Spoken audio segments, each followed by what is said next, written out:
Good evening, everyone. I want to call the Richland 1 School Board meeting to order. It is Tuesday, September 23rd, 2025 at 6:07 p.m. I'm sorry for the delay, but my computer was acting up. We are located at Dreher High School, 3319 Millwood Avenue, Columbia, South Carolina. Pursuant to the Freedom of Information Act, all persons, organizations, and media outlets, as requested, have been notified of the time, date, place, and agenda of this meeting.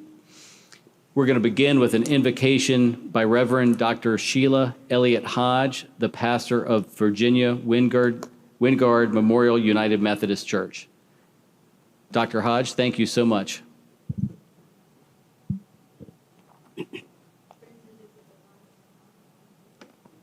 Can't hear you. Hold on a second. Hold on one second. Can we get that sound turned way up? Thank you. Friends and neighbors, it is an honor for me to be here. Although it is no longer on Adja Road, I am a graduate of Dreher High School, and I will not tell you the year. But friends, join me in prayer. Holy One, source of wisdom, spirit of compassion, we gather in this place with hearts turned toward the future of your children.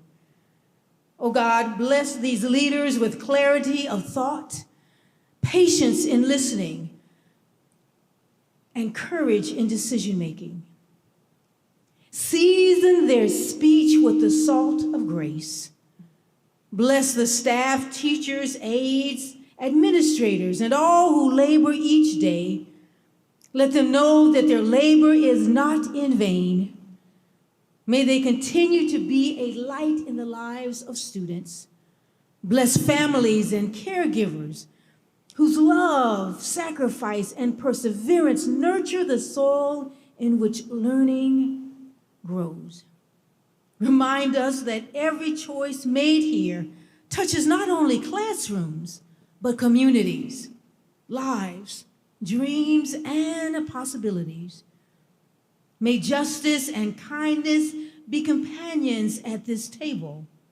May creativity and care guide every decision and discussion. And may our common purpose to nurture the minds and hearts of the next generation bind us together across every difference. We ask all this in the name and in all that is good, all that is just, and all that calls us forward to hope and work together. Amen. Amen.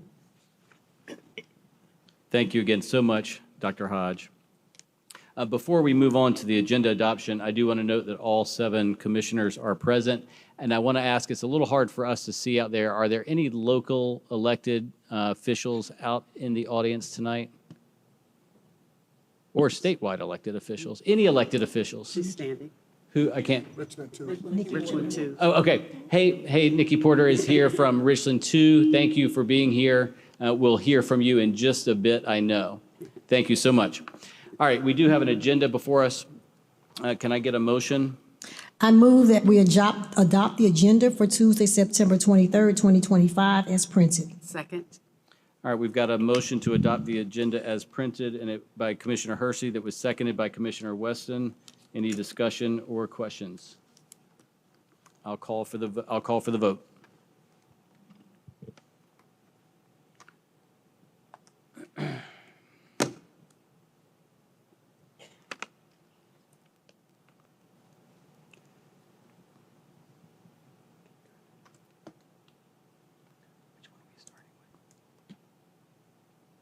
Want to start with the second one? Okay.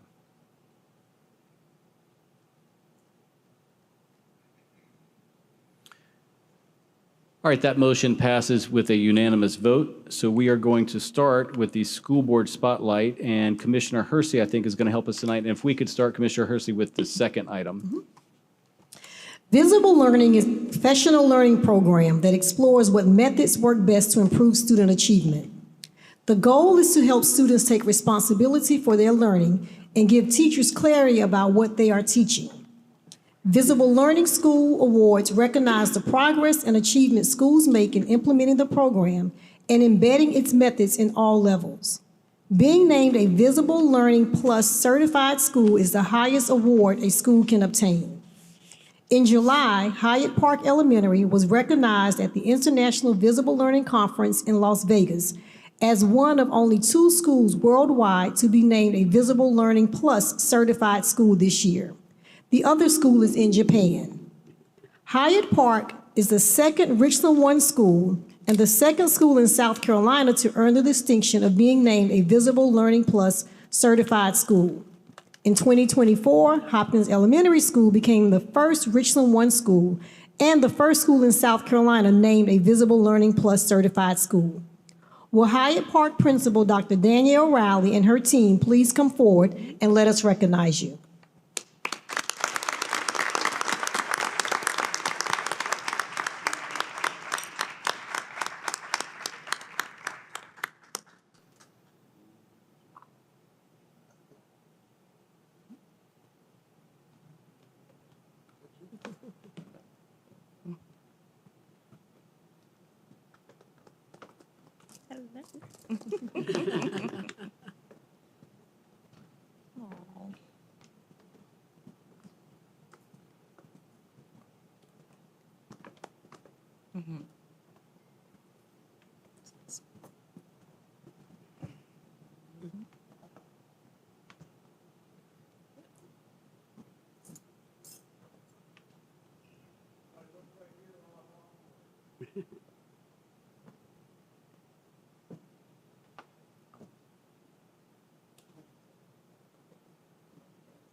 Don't back off that All right, stage. now. Come on He now. loves to get to the Ah.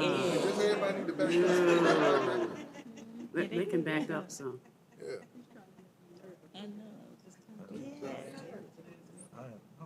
Thank you. I'm not watching You this. don't know the stress that we've been through with her. He loves to get to the edge of that stage.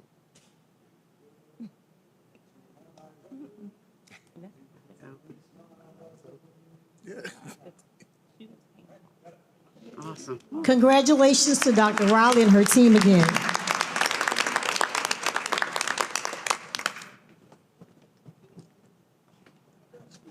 Congratulations, everybody. Congratulations.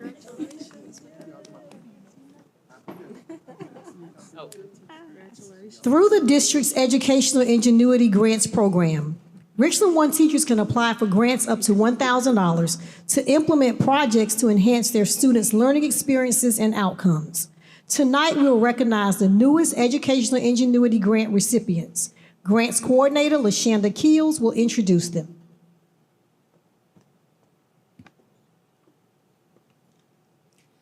Dr. Walker, members of the Board of Commissioners, thank you.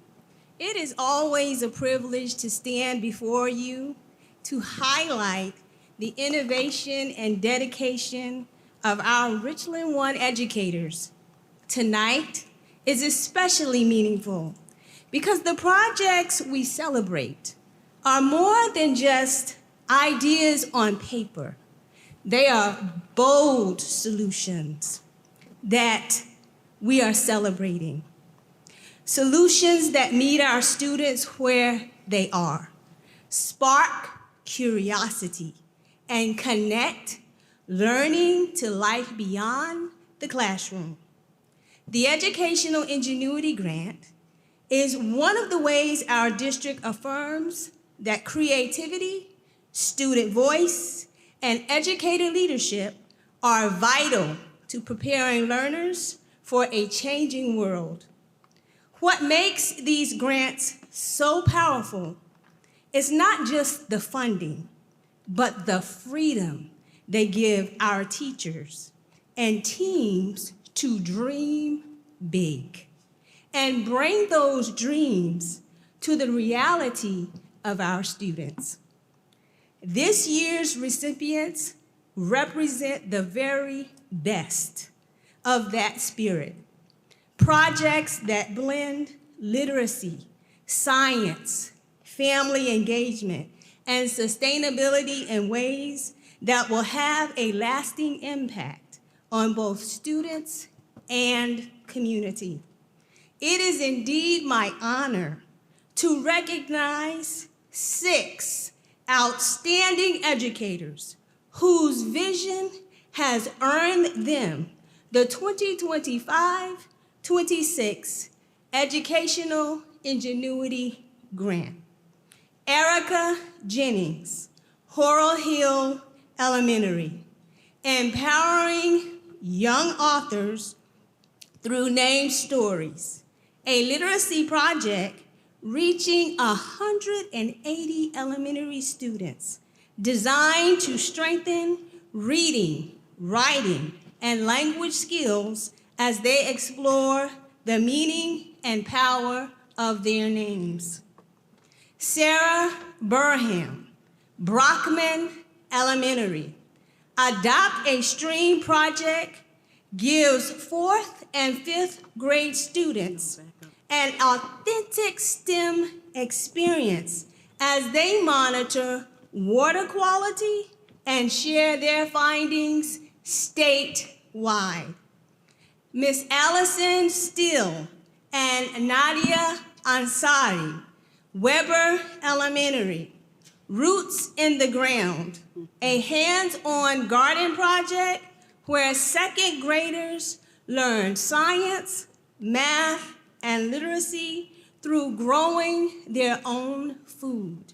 And last but not least, Dr. Leggett and Ms. Anna Workman from Thrive Richland, Ooey Gooey Saturdays, Learning Through STEAM, a family-focused project that engages young children and their caregivers in playful exploration of science, art, and mathematics.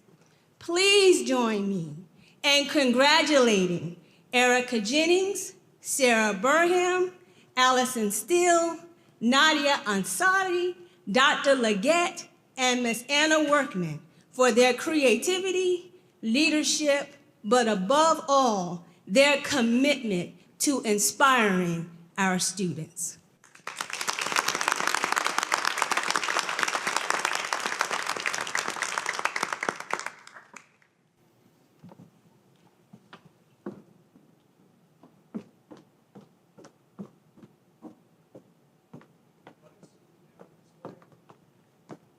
Take a step back.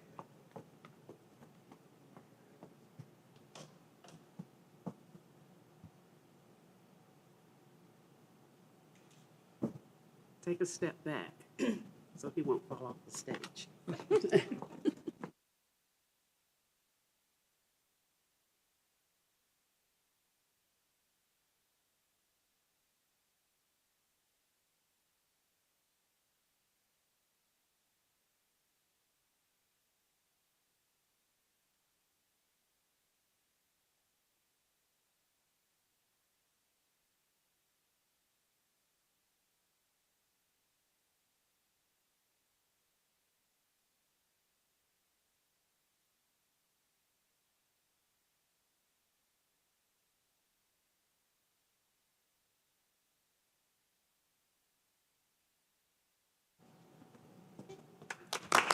Congratulations again to all of our teachers. Richland One is proud to have many talented employees who are committed to doing their jobs effectively and efficiently, including our bookkeepers. Director of Accounting Arnett Madison Edmond from our Office of Financial Services will come forward to tell us more about the Diane Harlan Bookkeeping Awards and to introduce this year's honorees. Chief Financial Officer Sherry Matthews Hazel and Accounting Supervisor Kimberly Stroud will make the presentations.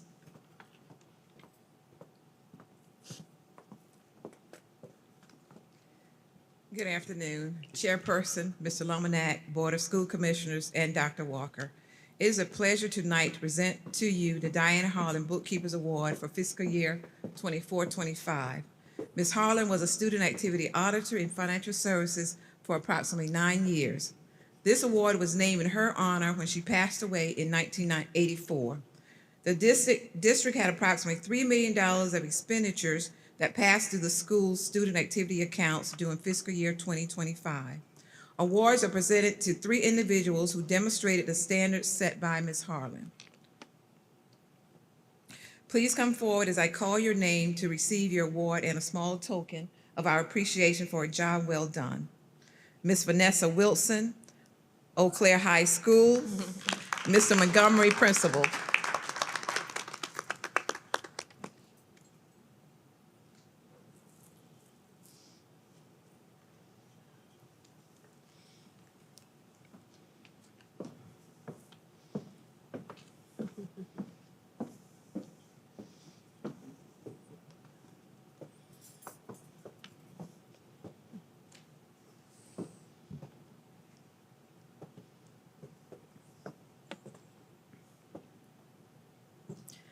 Mr. Lomanek always say that if I pronounce your name wrong, please forgive me. These next 2 I may pronounce incorrectly. Ms. Jill Azu, also known as Ms. A, W.A. Perry Middle School, Dr. Coltrane, Principal.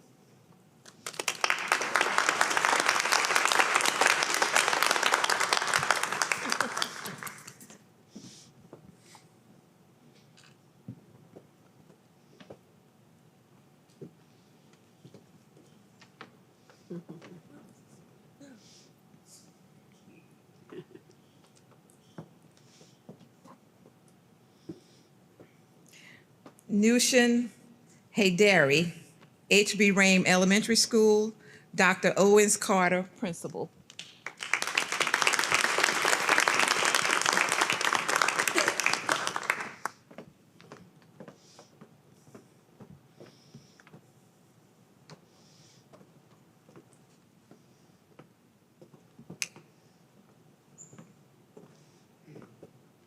We thank you so much for all you do for our students throughout the year.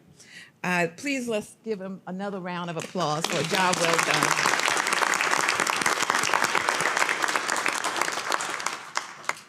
Step back. Bigger, bro. Back.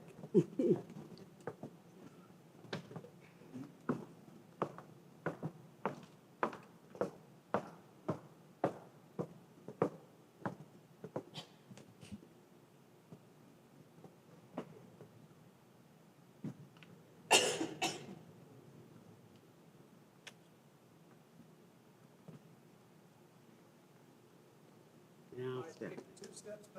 3. Or 4. Thank you. Probably some more. Ah. Come on, back. Come on. Thank you.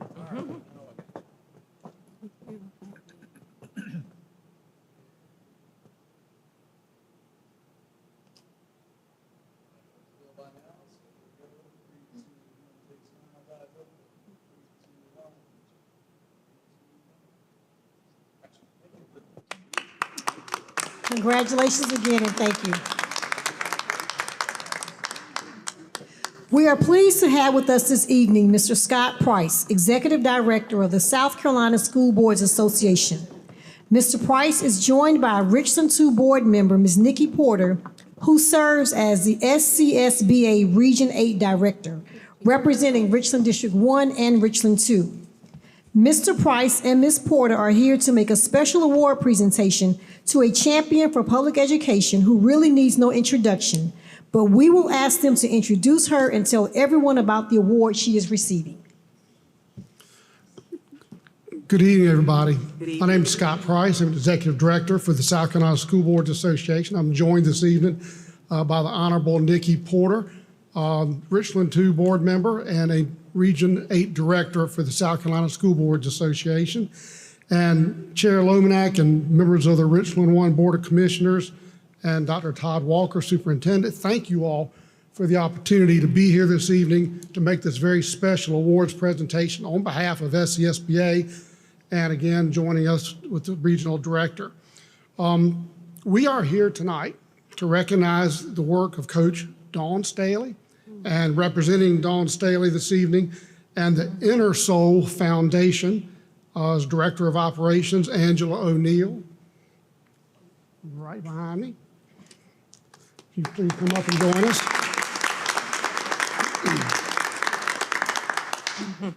And first of all, to the Inner Soul Foundation, I would like to say thank you. Thank you for the wonderful collaboration that you all have with Richland School District 1. This is a partnership that displays your dedication and commitment to the success of public school children. The link between you and the school district served as a model for other school districts in our state, and it's exactly why the South Carolina School Boards Association is so very proud to recognize and honor you with our Champions for Public Education Award. SCSBA presents the Champions Award to businesses, nonprofit organizations, and individuals who make a significant contribution in support of public schools. And we all know how very important the support of the community is, local businesses and nonprofits for our public schools. The Inner Soul Foundation has received this nomination because of their tremendous support for Richland School District 1. And we want you all to know that your hard work does not go unnoticed. And let me tell you a little bit about this great partnership. The nomination of Coach Dawn Staley and the Inner Soul Foundation fully aligns with the award's purpose, which is to honor external benefactors whose contributions has significantly benefited public education, either district-wide or statewide. And for more than 15 years, Inner Soul has consistently provided meaningful, direct support to Richland 1 students and families through programs, resources, and advocacy. Inner Soul has shown exceptional leadership through alignment with board-authorized programs such as the annual Back to School Bash, providing sneakers and supplies to more than 500 students, the Read with Gamecocks Literacy Initiative, reinforcing reading and college-going mindsets for elementary students, the Educate My Soul incentive program, reinforcing academics, attendance, behavior, and fitness, and coordinating guest messages and appearances which elevate key events like graduation ceremonies. These initiatives demonstrate strategic, ongoing leadership which strengthens school culture, motivation, and academic engagement. Coach Staley's work and Inner Soul Foundation's work has improved the student experience and advances long-term school community relationship endeavors. Her inclusion of Richland 1 students in the USC National Championship Parade and athletic events builds aspirations and validates students present in civic celebrations.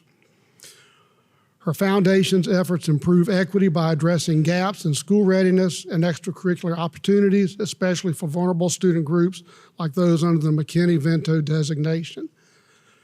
Coach Staley, who is a proud public school graduate, embodies the promise of education and serves as an inspiration for all of us. She consistently uses her platform to promote civic engagement, youth advocacy, and educational access.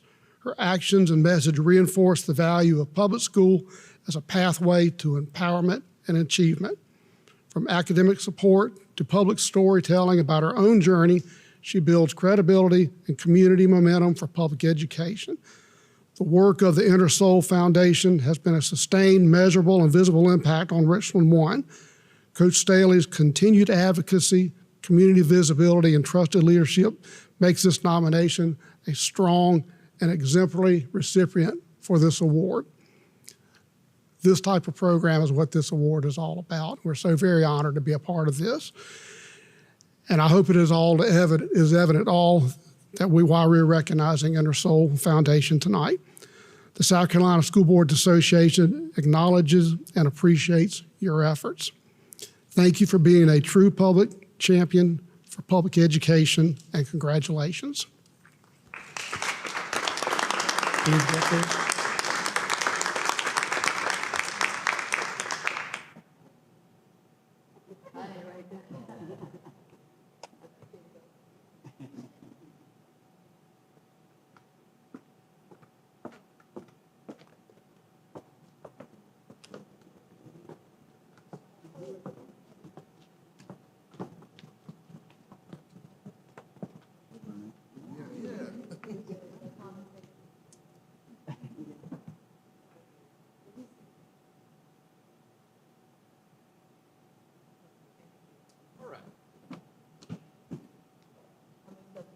Appreciate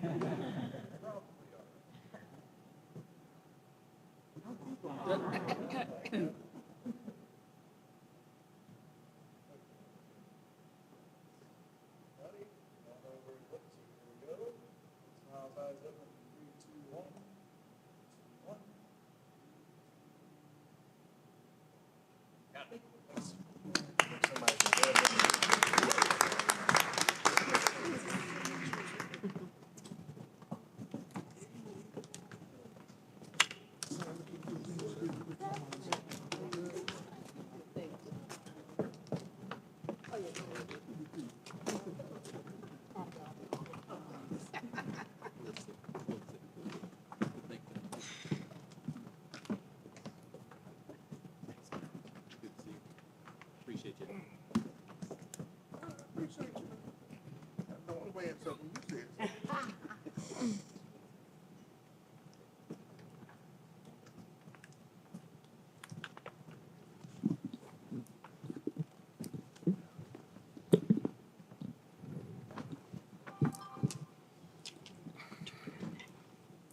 Dr. Hersey, before you end, can I just make one quick remark? Of course. Do want to recognize that, Scott, you still here? Just before you leave, Scott's a graduate of Dreher High School as well. So thank you for being here. A graduate of public school in the state of South Carolina, doing very well as the head of South Carolina School Boards Association. We thank you for your leadership. We thank you for the time that you've served. We appreciate all that you do for public education and being a leading voice for public education in South Carolina. Thank you. Thank y'all. This concludes our spotlight for tonight. Thank you, Commissioner Hersey. I also want to thank Commissioner Hersey and Dr. Cooper for making sure that we did what we needed to do to highlight the work of InterSol and make sure that this submission was properly received by the School Board Association and all the hard work that went on behind the scenes. So thank you all very much for all that y'all did. Do any board members have any comments after the school board spotlights? All right. Then we will move on to 5.01, the superintendent's report presented by, surprisingly, Dr. Walker. Well, good evening, everyone. Thank you, Mr. Chair, to all of the commissioners and those in attendance. I want to begin this evening with appreciation to Dr. Eberlin and staff for allowing us to be in this space. Certainly understand the amount of work that it takes, and as well to our media staff when we're going into a school, and they've had school all day long, so we want to begin with that. I then want to talk about a couple of events. One is an event that I had a chance to participate in today, as well as Dr. Hersey and others from staff, which was our BLAST. In Richland One's BLAST, which is Building Lasting Aerospace and STEM Trajectories magnet programs, held a bus tour today across 3 campuses. And the event highlights the progress that was made during the first 3 years of the elementary, middle, and high school BLAST magnet programs in Richland One. The programs are being funded by a $14.9 million Magnet Schools Assistant Program, MSAP grant, that was awarded to the district in 2022 by the U.S. Department of Education. The elementary school BLAST magnet program is located at Watkins Nance Elementary School. The middle school BLAST magnet program is located at W.A. Perry Middle School. And the high school BLAST magnet program is located at Columbia High School. So again, kudos to all those who are involved in making the BLAST program such a significant part of Richland One, and looking forward to continuing to expand that work as we move forward throughout the year and in the continuing years. The day after our last board meeting, we learned that 8 of our high school students, 5 from Dreher, where we are today, and 3 from AC Flora, were named National Merit Scholarship semifinalists. This prestigious scholarship recognizes academically talented high school seniors across the country. Semifinalists will compete for scholarships worth nearly $26 million. Scholarship winners will be announced in the spring. Congratulations to our National Merit Scholarship semifinalists. Their names and pictures are posted on our website at richlandone.org. We have also learned that Richland One was one of the top 10 school districts in the state with the highest number of students earning South Carolina's seal of biliteracy during the 2024-2025 school year. The seal of biliteracy recognizes students who have achieved a certain level of proficiency in English and at least one additional world language by graduation. 114 Richland 1 students earned 123 seals of biliteracy during the 2024-25 school year, which is a new district record. Richland 1 had the 6th most seals of biliteracy earned by any South Carolina school district last year and the 2nd amongst the Midlands districts. 2 Richland 1 teachers have received major statewide honors in recognition of their work. Eau Claire High School dance teacher Caitlin Haney has been named the 2025 South Carolina Dance Educator of the Year by the South Carolina Dance Association. I think that deserves a round of applause for Caroline. I'm not sure that she's here. Levi Johnson, health teacher and athletics coordinator at St. Andrews Middle School and the district's lead middle school health education teacher, has been named the 2025 Health Education Professional of the Year by the South Carolina Association for the Advancement of Health Education. Let's give Mr. Johnson a round of applause as well. Congratulations to both Ms. Haney and Mr. Johnson. We look forward to recognizing them formally at an upcoming board meeting. We are proud that Forbes magazine has named Richland 1 as one of the best employers to work for in South Carolina. 55 South Carolina employers made the Forbes 2025 ranking. Richland 1 was named 44th and is one of only 8 school districts and one of only 2 Midlands districts on that list. Through a survey, respondents were asked how likely they were to recommend their employer to others on a scale of 0 to 10. They were asked to evaluate their workplace based off criteria including wage parity, work culture, and paths to professional advancement. So Richland 1 is a great place to work. Persons interested in joining our team can go to richland1.org careers for information about career opportunities in our district and apply online. Never miss an opportunity for shameless promotion. Lastly, or second, I have 2 more things. I'm enjoying thoroughly our listening and learning sessions that I've been holding with our stakeholders throughout the community as part of our 90-day strategic entry plan. Saturday, I was at Soda City Market, and yesterday I was at Greenview Park, and both of those sessions have been tremendous in helping us to understand in both individual and collective ways what people are thinking about in the community, what they are proud about as far as the district's work, and what some of their concerns are. This Thursday coming up, we will hold another listening and learning session at Lord Park, and Monday, we will be at the Drew Wellness Center for the last session in September.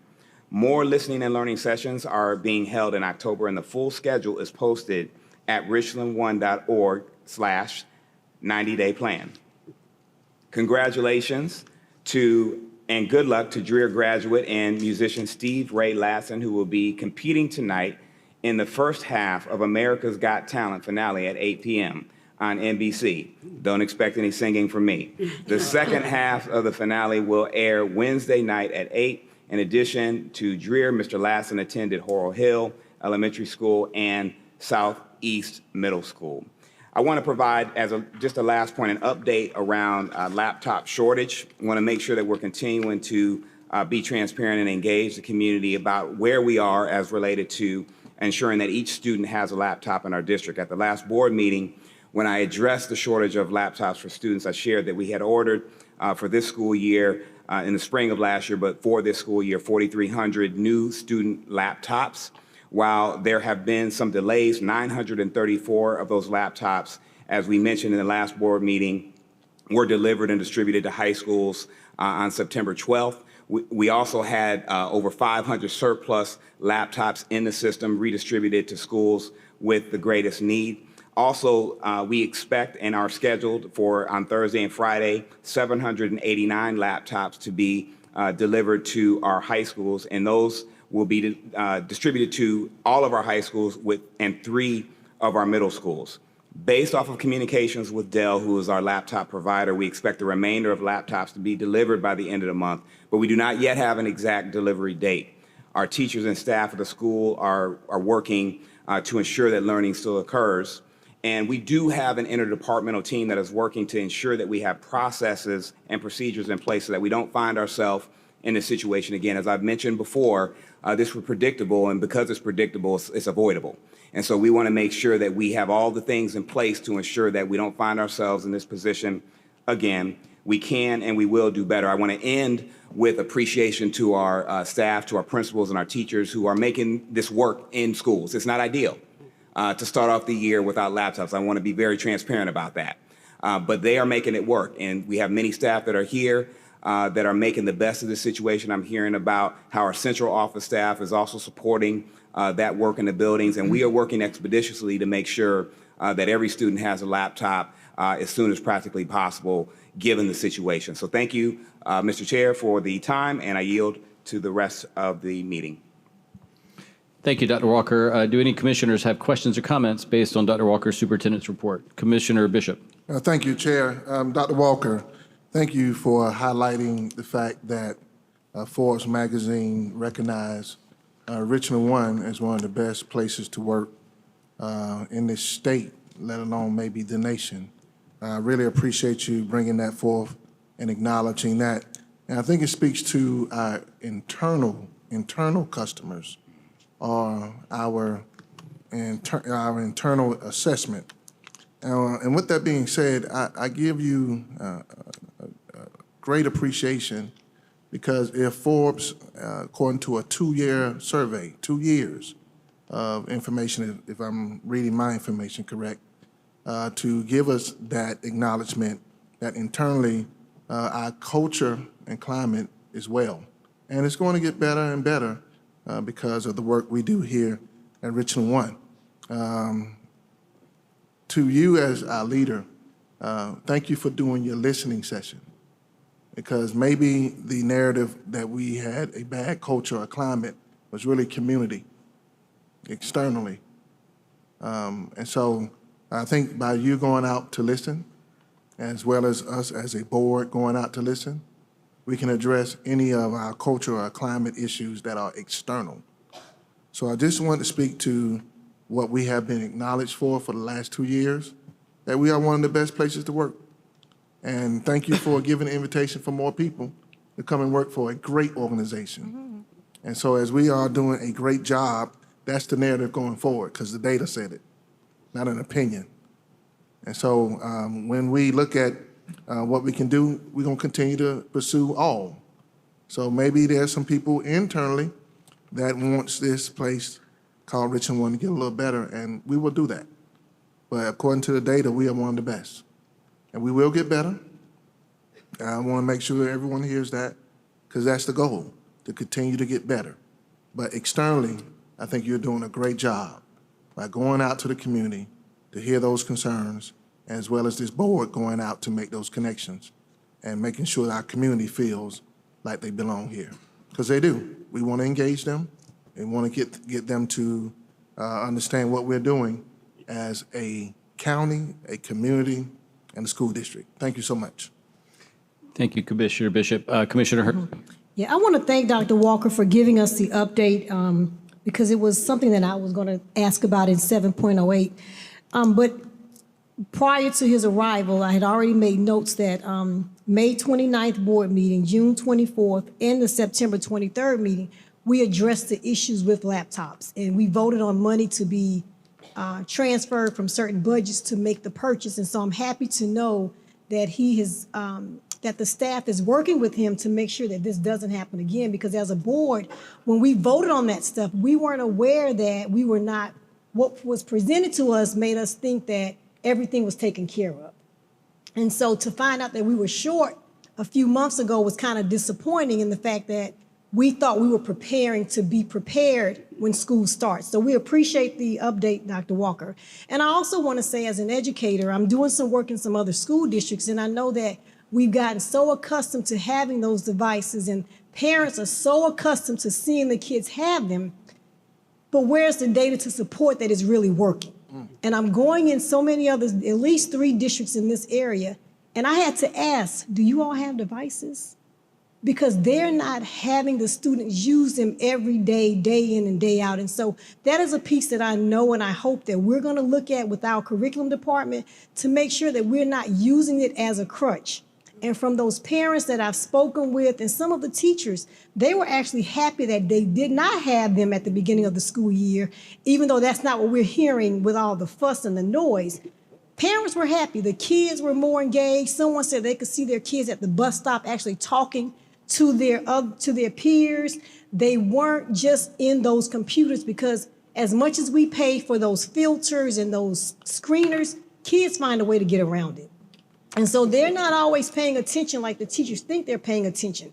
So these devices are not the save all. So I'm happy to know that we're getting them, but it is not the end all to what we need academically. And so thank you, Dr. Walker, for your update. Don't stress it too much because the kids are still learning. Thank you, Commissioner Hersey. Any other comments or questions for Dr. Walker? All right. Then we will move on to 6.01, the public participation. No one signed up before the board meeting began, so we will now move on to the consent agenda. I have had requests to pull items 7.02, 7.03, 7.04, and 7.08 out of the consent agenda. Therefore, I'm going to read what remains and see if there's any more requests to pull. We have 7.01, the minutes, regular meeting on September 9th, 2025. 7.05, contract extension, multifunctional copier equipment services lease.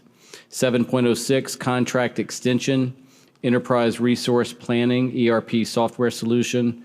And 7.07, August 2025 monthly financial report, abbreviated executive summary. Can I get a motion, or are there any requests to pull any of those consent items? All right, so that's what's before us then, 7.01, 7.05, 7.06, and 7.07. Can I get a motion? I move that we accept the consent agenda as outlined. Second. All right, I've got a motion by Commissioner Weston to approve 7.01, 7.05, 7.06, 7.07, and that was seconded by Commissioner Bishop. Any questions or discussion? Commissioner Devine. Mr. Chairman, I should have called you earlier, and I did not get a chance to. As you know, and the board knows, we have a new process, and with consent agenda, I'm just a little concerned that we make a statement regarding the consent agenda. It says most of the items listed under the consent agenda have gone through board subcommittee review and recommendation. So my question to you and to Superintendent is, will these items be back on the subcommittee for review prior to the meeting so that it could truly be consent versus pulling items from the consent agenda? We're going to consider the items that were asked to be. What we used to do is say, hey, you could ask questions about the consent agenda items, but I think it's more appropriate to say, let's pull each of those, and then we're going to consider them one at a time tonight. So we'll still make sure that we have, they're considered tonight, and individual questions can be asked about each one. Is it still question and answer, Chair? Sure. I mean, we got a motion to approve 7.01, 7.05, 7.06, 7.07. So that may have been one of my questions too, because I didn't know that those items were requested here.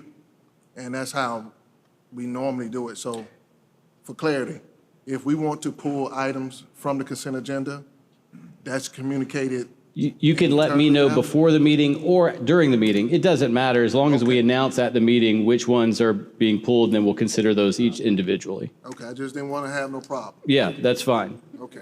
All right, Commissioner Devine. So can I go back? So can I make a request that, and I'll also yield to Commissioner Clyburn, that at least for our committee, these items that typically were on those agenda going forward, can we at least have those presented to us? Is that something we can do? You mean presented tonight? No. At committee meeting. Oh, I think that's something we'll have to have a separate discussion about. Okay. Okay. Very good. Thank you. All right. Any other questions or discussions about the motion that is before us? All right, then I'll call for the vote.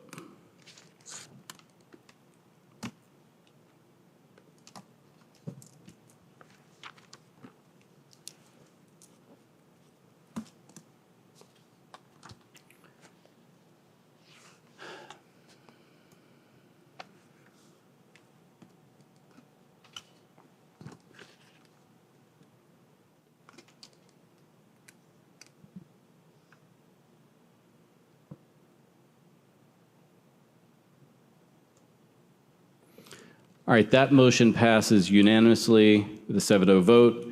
We will now move on to the 4 items individually. 7.02, request for reallocation of fund balance vacancies presented by Ms. Bing.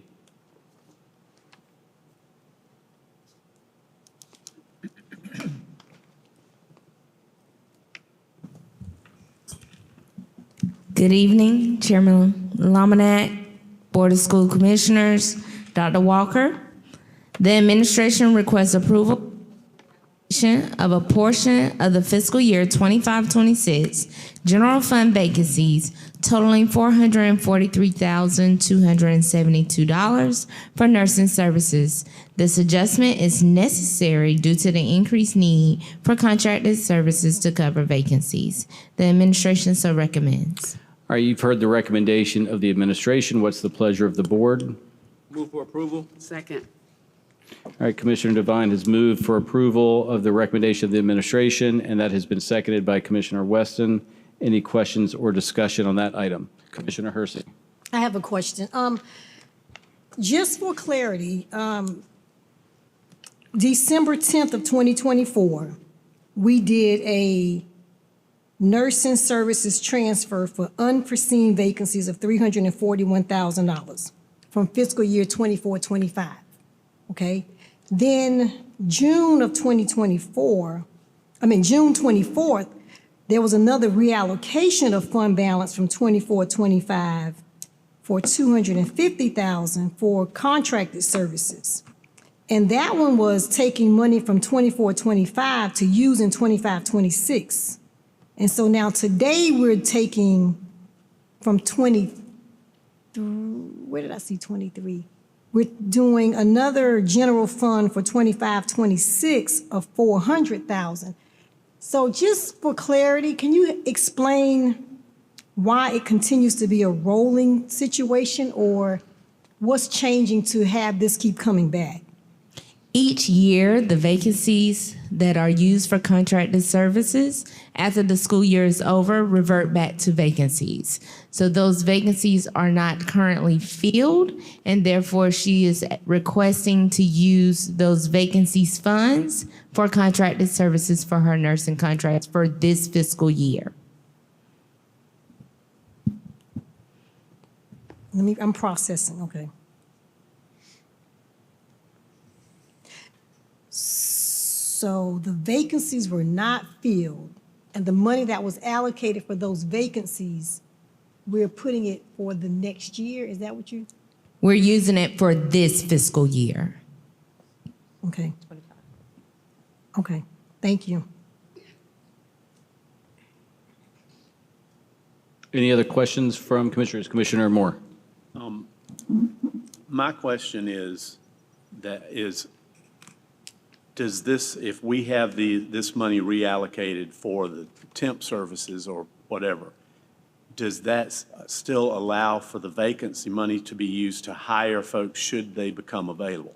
For instance, if we had a nursing vacancy at Dreher and someone applied for that position, would that money be available to hire that person now, or would we have to wait because we're using it for contracted services? We will have to wait or either bring forth the request to convert back to vacancies. Okay. So if we were to, and I guess that's my concern, is what would be how could we assure that if we suddenly had, miracle of miracles, several really well-qualified folks, how could we make sure that we were able to get them as quickly as possible on board so that we don't lose them somewhere else because we're tied up with contracted services? Does that make sense? Yeah, Dr. Kumis, can you address that? Yes, sir. So what we would have to do is, like Ms. Bean said, it would have to revert back to you. What we could possibly do is look at some of the other vacancies that we have to reallocate those vacancies to the nursing services to bring those on board until we could get it reverted and back to you, so that we can change it back. Because I know one of the repeated concerns has been from folks that it's taken long to hire people, and so we lose them, and I just want to make sure we're doing whatever's necessary to make sure that doesn't happen in this situation. Yes, sir, we would have to work with budget to reallocate some of the other vacancies. Thank you. Question. Commissioner Bishop. Just so we're very clear on what we're doing, maybe I need some understanding. Nursing services, are those individual contracts for each nurses or each nurse that will be assigned? Are we talking about a company with a team of nurses being contracted with us? I can yield to Nurse Jones, who can provide further information.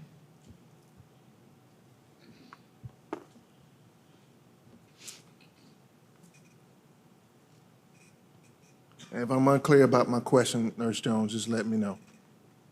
Good evening, everyone. Good evening. We have two contract services. One is consolidated and one is emerges. And so it is for the company versus the individual nurses. All right, thank you. All right, thank you, Commissioner Bishop. Commissioner Hersey. And just for follow-up, I know that we do a lot of talk about recruiting for teachers, and there's funding to recruit for teachers. I'm just wondering, just for my information, are any of those funds used to help us recruit for nursing services? And if not, is that something that we've considered doing? Because just from what I'm reading and looking at, I feel as though having to do contracted services is a bit more expensive than having persons hired on as employees. And so what are we doing to try to make sure that we don't have to continue having contracted services for extended periods of time?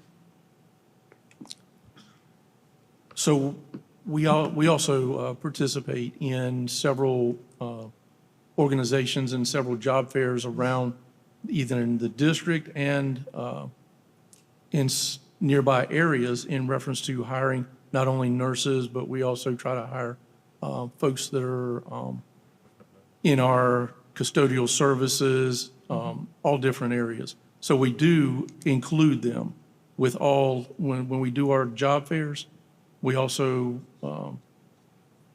advertise that we're looking for these positions as well, and hiring all positions. So we do go out and try to find nurses and everyone else. Any position that we have for vacancies, we are trying to recruit for those vacancies. And just to emphasize, the preferred option is always to hire a teacher for a vacancy or to hire a person for a vacancy, whether that's a nurse, a custodian, a food nutrition manager, whatever the area is. However, we do recognize that schools have needs and students, need to receive services. And so there is a fine balance between sort of making sure that we have some proactive strategies around recruitment and making sure that we continue to showcase and provide opportunity for people to know the great place that this is to work, that they can come be part of this team. But we also have to be meeting the needs in the immediate. And so that's why you see the contracted services that we utilize to ensure that we don't have students who have needs in buildings that aren't being met. So we'll continue to, as a team, stand up strategies to be proactive and to be, focused on the immediate needs of students. All right, do we have any other questions from commissioners? All right, with that, I will call, we've got a motion before us, so I'll call for the vote.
Manual. All right, we're going to take it manually. All those in favor of the motion, say aye. Aye.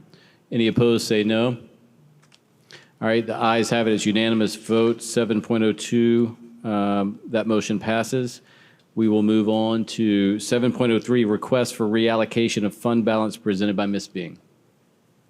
The administration is requesting approval of the reallocation of a portion of the fiscal year 23-24 general fund unassigned fund balance for the following fiscal year 25-26 project. That project is K-12 laptops for $1.8 million. The administration so recommends. All right, you've heard the recommendation of the administration. What's the pleasure of the board? Move for approval. Second. All right, we've got a motion to adopt the recommendation of the administration by Commissioner Bishop that was seconded by Commissioner Devine. Any questions or discussion? Manual. Right. Okay, I just make sure there are no questions, but thank you. Yeah, we'll do manual until I'm told otherwise. All right, no questions, then I will call for the vote. Doing manual, all in favor say aye. Aye. Any opposed say no. All right, the ayes have it. It's a unanimous 7-0 vote for 7.03. Thank you, Commissioner Bishop. 7.04, department request for reallocation of fund balance presented by Ms. Bing. The administration is requesting approval of the reallocation of a portion of the fiscal year 23-24 general fund unassigned fund balance totaling $119,704 for nursing services for fiscal year 25-26 due to increases in contracted services to cover vacancies. The administration so recommends. You've heard the recommendation of the administration. What's the pleasure of the board? Move for approval. Second. We've got a motion by Commissioner Devine to adopt the recommendation of the administration that was seconded by Commissioner Clyburn. Any questions or discussion? Commissioner Hersey? Yeah, this was discussed earlier, and I knew I had seen 23-24 because I had written it down. But I think you answered it, Ms. Bing answered it, Dr. Walker. But one more time, tell me why, so how long will we be allowed to keep funds in the 23-24 year? Because now we're 2 years out. So We have not closed the books for fiscal year 25, and they will not be closed until December. So we will continue with 23-24 unassigned fund balance until December when we come forth with our end of the year ACFR. thank you. All right, any other questions from commissioners? Commissioner Devine? Yes, sir, thank you. So we've approved, well, tentatively, we're going to approve approximately $562,000 worth of transfers. Are there going to be any additional requests coming forward? The $562,000 is to complete them for the fiscal year. So there should not be any additional requests. They has projected the full year of fiscal year 26. This is not for now, but Dr. Walker, well, we don't have Friday update anymore, but can we get the number of vacancies for nursing district-wide? Yes, And then we'll get we that to can you. See where the allocations are kind of going in what areas. Yeah. Thank you, sir. Appreciate it. Thank you, Mr. Chairman. Thank you, Commissioner Devine. Any other questions from Commissioner It's Hersey? itching me to just, and maybe Nurse Jones, you all can answer this later. If we're able to get individuals through the temp agency, why can't we hire some of those persons as permanent employees for consistency? Very good question, but unfortunately with agencies and their contracts, they want to hold on to those individuals as well. And so as with Consolidated, in order for them to be hired full-time, they have to work a total of 2,800 hours prior to.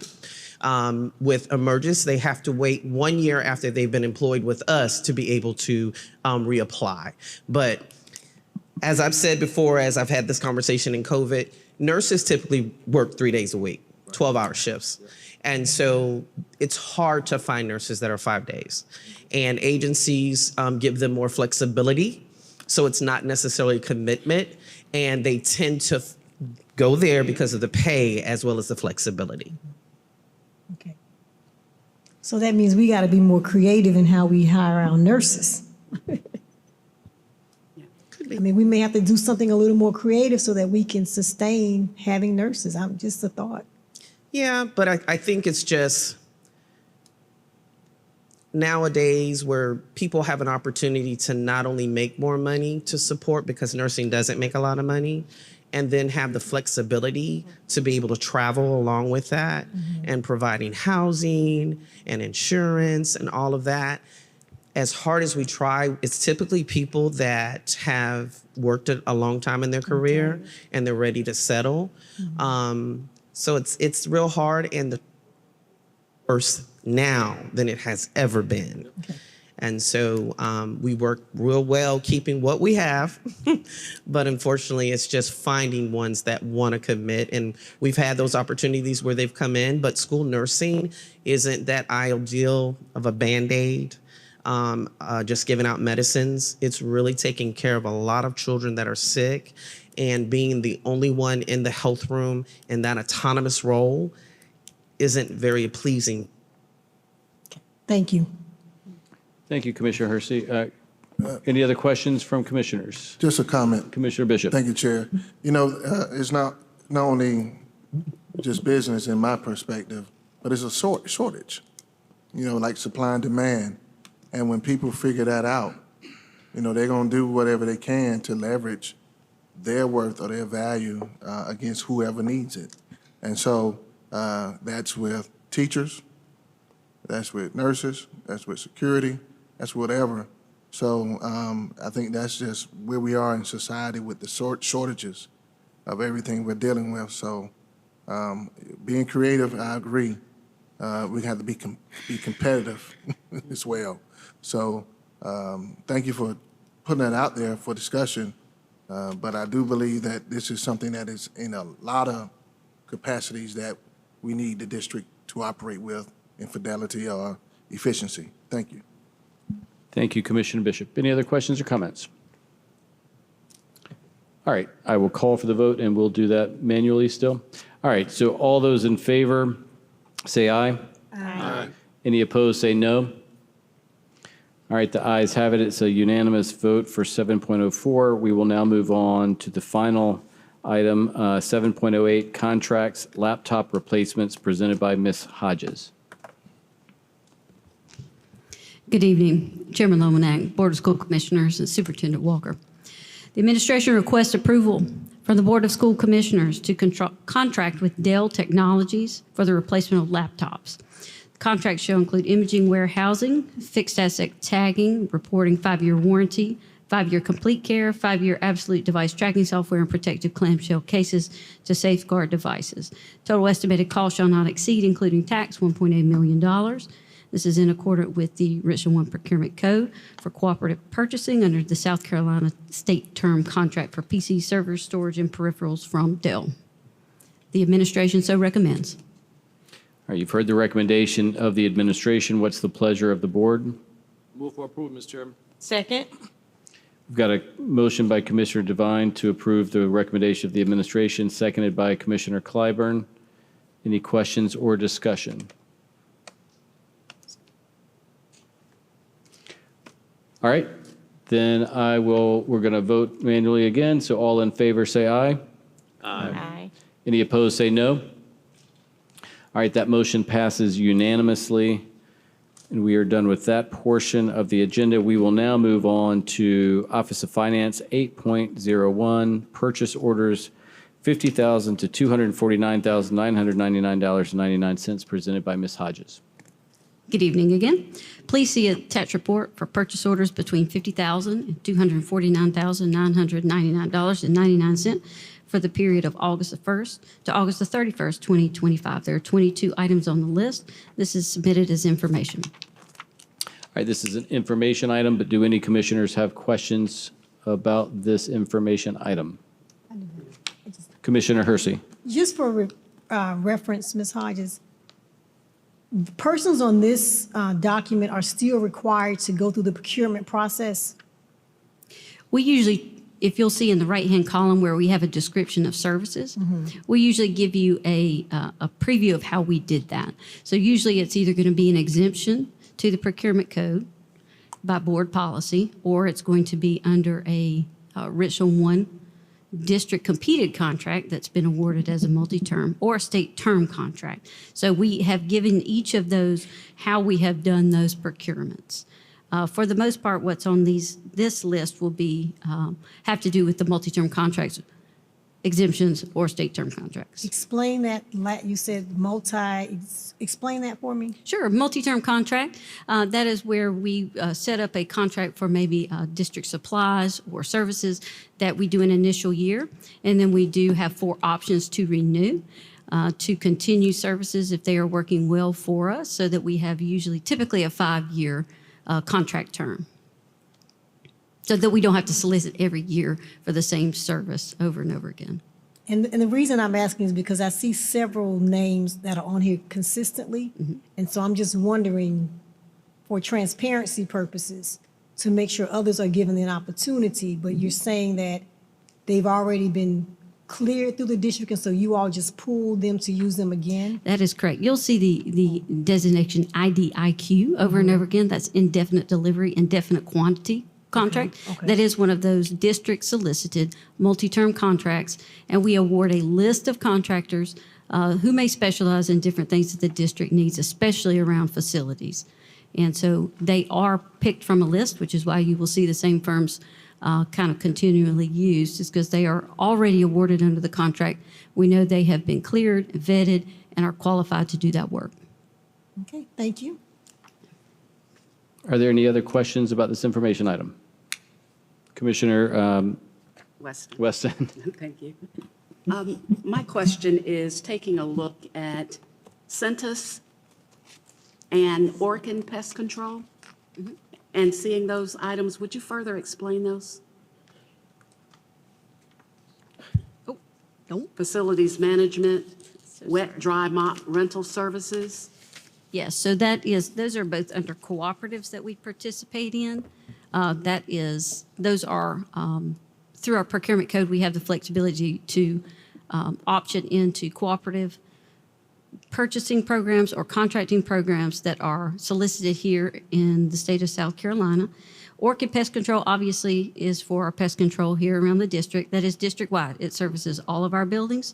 And Centos, the wet, dry mop rental services.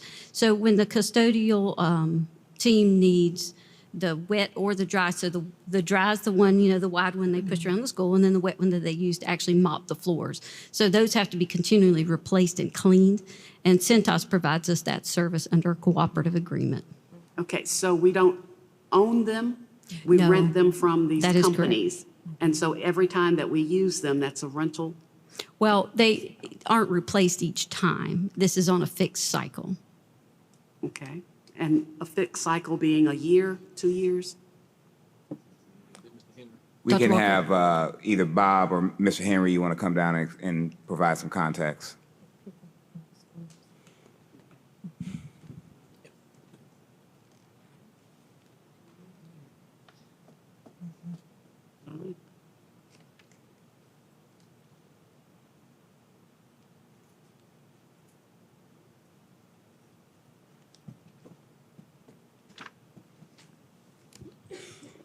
Good evening. Good evening. Chairman Lomanak, Board Commissioners, and Dr. Walker. I'll be glad to answer those questions, Ms. Weston. Historically, we started this contract many, many years ago because we were looking for a way to reduce costs and prevent fires. We had 3, 4, 5, 6 different fires at our schools because our custodians were attempting to wash and then dry these multiple size dust mops in our dryers in the afternoon. Plus, we have mops that have to be cleaned and sanitized, so putting those in a washer dryer is not a good idea. So this contract was started based on that premise. So all our custodians have to do is discard at the end of the week all of those materials into a basket, and then Centos comes around and services those and gives us brand new sanitized mops, wet mops, dust mops of several different sizes. And this is done on a rotation basis or just as needed? No, this is done every week on a specific day for every school and administrative site. Thank you. You're welcome. Are there any other questions about this information item? All right, then we will move on. We do have an executive session agenda before us. Can I get a motion to enter executive session? Move that we enter executive session to discuss what's on the agenda. Second. All right, we've got a motion by Commissioner Weston to enter executive session. That was seconded by Commissioner Bishop. Any questions or discussion regarding that motion? All right, I'll call for the vote. All in favor, say aye. Aye. Any opposed, say no. All right, that motion passed unanimously with a 7-0 vote. We will go into executive session, but before we do so, I'll read the agenda that we will be discussing. 10.01, contractual terms related to superintendent contract presented by Dr. Walker. 11.01, legal advice regarding the ELC construction project presented by Dr. Richardson. 11.02, evaluation of internal auditor presented by Mr. Lominack. 12.01, administrative appointment presented by Dr. Kumis. With that, we will stand adjourned and go into executive session. Thank you. All right, good evening again. We are back in session. Can I get a motion to exit executive session? So move that we exit executive session. Got a motion by Commissioner Weston, seconded by Commissioner Bishop that we exit executive session. Any questions or discussion? At 8:25 p.m. At 8:25 p.m., I will call for the vote, and we are back to voting digitally.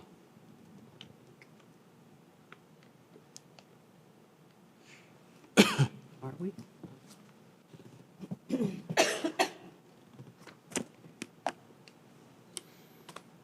We aren't? Maybe.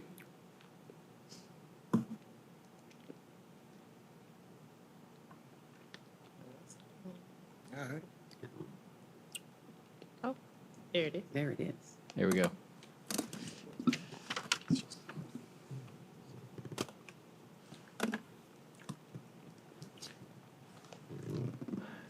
All right, that motion to exit executive session carried with a unanimous vote. So we will now proceed to 13.01, administrative appointment presented by Dr. Kumis. Good evening, Chairman Lominack, School Board of Commissioners, Dr. Walker.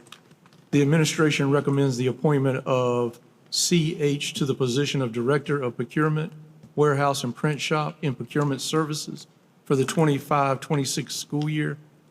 The administration so recommends. You've heard the recommendation of the administration. What's the pleasure of the board? Move for approval. Second. We've got a motion by Commissioner Hersey, seconded by Commissioner Clyburn to adopt the recommendation of the administration. Any questions or comments? All right, I'll call for the vote.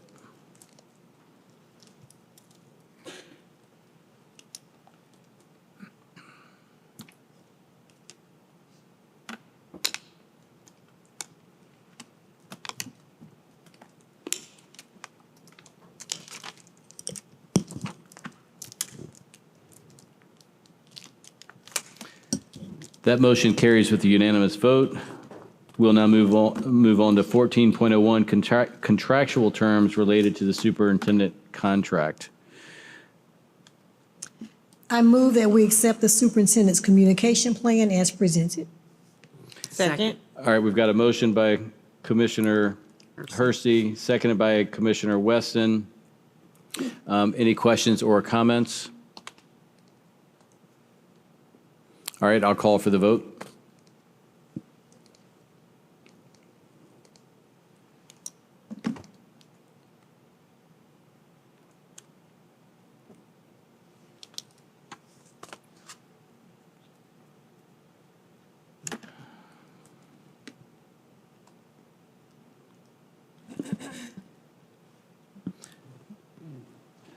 That motion carries with six ayes and 1 no.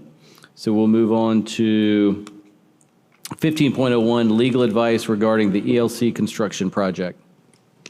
Mr. Chair, I move that the suspension and termination monetary claim of contract construction company related to the Early Learning Center project be authorized and paid in the amount of $900,000, and that the administration be authorized to facilitate the resolution of the matter under mutual acceptable terms between the district and contract construction company.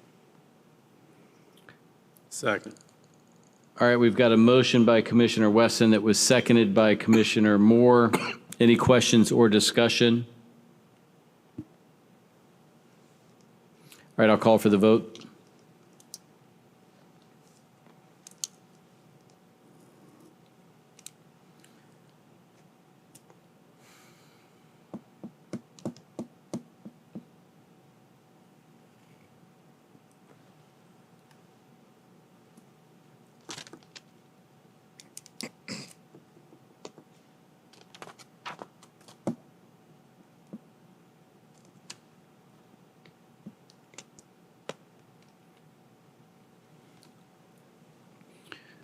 All right, that motion carries with 5 ayes and 2 noes. We will now move on to 15.02, the board report. Do any commissioners have reports they'd like to make? Commissioner Hersey? Thank you, Chair Lominack. First, I'd like to acknowledge August 23rd, I think that was a Saturday, the Be Strong Group, which is a foundation that was founded by a Richland 1 alum, as well as she founded the organization because her son suffers from sickle cell disease. And annually she has it's called Cycle for Sickle Cell Walk that's held in Eastover, South Carolina. And my sister always coordinates a teen in memory of my mother, who also passed from sickle cell. And she too was an employee of Richland School District 1. And so I want to recognize Brenda Green, who runs the foundation for her son, who's now a student at the University of South Carolina, in hopes that she continues to highlight sickle cell disease and those persons. And we have students in the district who also suffer from sickle cell, and it's a disease that we don't talk a lot about, but it impacts many of us. And so the turnout was not as what we expected it to be, but hopefully as the years go on, she continues to get more individuals to participate in her walk. And it's done in conjunction with Richland County Parks and Recreation, so they're a part of the Cycle for Sickle Cell. Also, the Instructional Assistance Institute, which was held last Friday, their theme was New Heights, New Flights, I believe, which was a phenomenal event. The PD department did a great job organizing it. And it was inspirational for me because there was a young lady who presented on the panel. She started out in the district in custodial services. And she has now worked her way up to being one of the behavior counselors in the RESET program. And so it was motivational, I think, for the others in attendance to see that if you're in the district and you have a desire to move and be in other departments, that you can do that. And so that was very inspirational to see her speak. I also want to highlight Dr. Farr and her team for organizing that, because that was a great event. And the last thing was today, the Blast Tour. Dr. Walker already mentioned that, but I must acknowledge those students who did the presentations for us at each of the schools. Though they were very, very articulate, they did a great job explaining and highlighting what they were learning in the Blast program. And I'm excited to see what communication brings out of that presentation, because they were with us the entire time, and as well as ABC News. And I think we're here now, so we probably missed it. But I think it was ABC News that was there that did some footage for us. So if you're not aware of the BLAST program, we know that we provide funding for the BLAST program with the evaluation piece, and some of that money, well, most of it is grant money, but the district still has to do some things. And so just to see what we actually vote on, because I remember a couple meetings ago, we had to vote on the external contracts to pay, and there was a question that I think I may have asked. So it was good to see those persons there with us on the tour, giving us the data to support the grant and letting us look at what we may need to do as a district if we're going to sustain having that program moving forward. And so if you're not aware of BLAST, please look at the district's website so you can get some additional information on that. And those were the things that I wanted to present on. Thank you. Thank you, Commissioner Hersey. Commissioner Wesson?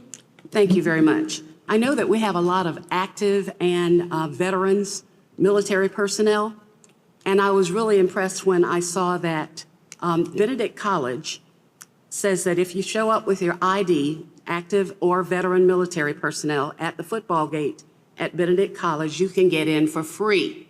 So I think that was good to show if you have children who are interested in college, there's a way that you can go and have something to join in with them if you're active or a veteran of the military. I attended the South Carolina Department of Natural Resources ribbon cutting on Friday, and I talked to Lieutenant Trey Bryers, law enforcement education, and when we were talking, because they have a facility, it's a couple of 100 acres, just a little, and with that, they have a big shelter, they have a classroom, they have office space where they are willing to teach our children safe gun control. And I know a lot of times there's mystery about guns and shootings, and we have so many, and now that the law says that almost everybody can carry a gun, that we need to teach safety.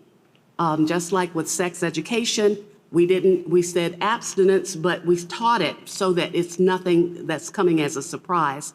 And so I think that we need to look at 10-year-olds and up to see how we can get them to be more safe when they're around guns, and that there's not such a mystery in that. So I will pass this information on to Dr. Walker so he can give it to the appropriate people so that we can help our children stay safe. And it's free. Thank you, Commissioner Weston. Commissioner Bishop. Yeah, two things very quickly. Want to give acknowledgement to the Eau Claire cluster leaders and principals from the middle schools and elementary schools for supporting the Gamecocks Kids Brunch, which was located at 5010 Monticello Road. So parents and students were able to engage opportunities and winning strategies towards education. The second thing is, speaking of security and safety, thank you for bringing that up as a topic. Dr. Walker, you acknowledged our media team and our digital team who does a lot of work to get us from one location to another. I definitely want to give a shout out to our security team. They're here just as long as they are and just as long as we are. And sometimes we may omit or forget that they are here. So just want to take time to tell them we see you, we appreciate you, and thank you for being by our side throughout the meeting and even after the meeting. Thank you so much. Thank you, Commissioner Bishop. Commissioner Devine. Thank you, Mr. Chairman. Just a couple items. Dr. Walker, y'all may or may not know this yet, but Shantae Sims, who's the band director and fine arts chair at Hayward Gibbs Middle School, won $3,000 grant from the South Carolina Arts Commission to support Hayward band programs. I want to congratulate her at Hayward Gibbs. Then at John P. Thomas, had the opportunity to go and see the exciting kickoff of the Brothers Keeper group from Triumph Church. I want to thank them for their continued partnership, and the school is definitely excited about that partnership. And then lastly, on Saturday, September 25th, the Richland One Parent Connection is having a workshop at Gable Oaks apartment community. It is Saturday the 25th, 11 o'clock a.m. And this workshop is designed to empower parents with practical tools, strategies, and insights to foster stronger families, confident children, and thriving communities. And each session is tailored to address real-life challenges and equip families to succeed in an ever-changing world. So again, we invite those parents to that community meeting on Saturday at 11 o'clock at Gable Oaks Community. Ms. Yolanda Hawkins is our point of contact, and if you need a number for her, it is 803-908-7468. Thank you, Mr. Chairman. Thank you, Commissioner Devine. Commissioner Clyburn. Yes, thank you so much, Chair. I just wanted to, it was said earlier about the listening sessions that Dr. Walker has been going around our district and putting on. It was said before, giving accolades to our security team and our public relations team. They have been showing up and showing out. So I just, I've been to a few of those We've been to restaurants, we've been to some parks and recreation facilities, we've been to some churches. So it's definitely, commendable how, you've thought outside the box, and you probably gotten some invitations from, different people wanting you to come into their community and to their places of gathering. So it's just been refreshing. And I just wanted to, definitely commend everyone, the staff. We've had teachers and principals to show up. And that's been also good to hear their perspective. And you mentioned in the last one at Greenview Park that this is a safe place. So they felt comfortable. We've had, people from all walks of our district to comment and to feel safe to share how Richland One can do better and continue to thrive. So I just want to say thank you for that. Thank you, Commissioner Clyburn. Any other board reports? Okay, I just want to briefly emphasize what everybody else has said to thank the folks from security, IT, sound, the folks that move all this stuff here every time we are having board meetings outside of Stevenson Administration Building. So thank you all so much. The sound was very good tonight. Thanks for getting on that really quickly. We really do appreciate you all. And I do have an announcement to make. The next regular board meeting of the Richland One Board of School Commissioners will be held on October 14th, 2025 at 6 p.m. at the Stevenson Administration Building. And I think without objection, we now stand adjourned.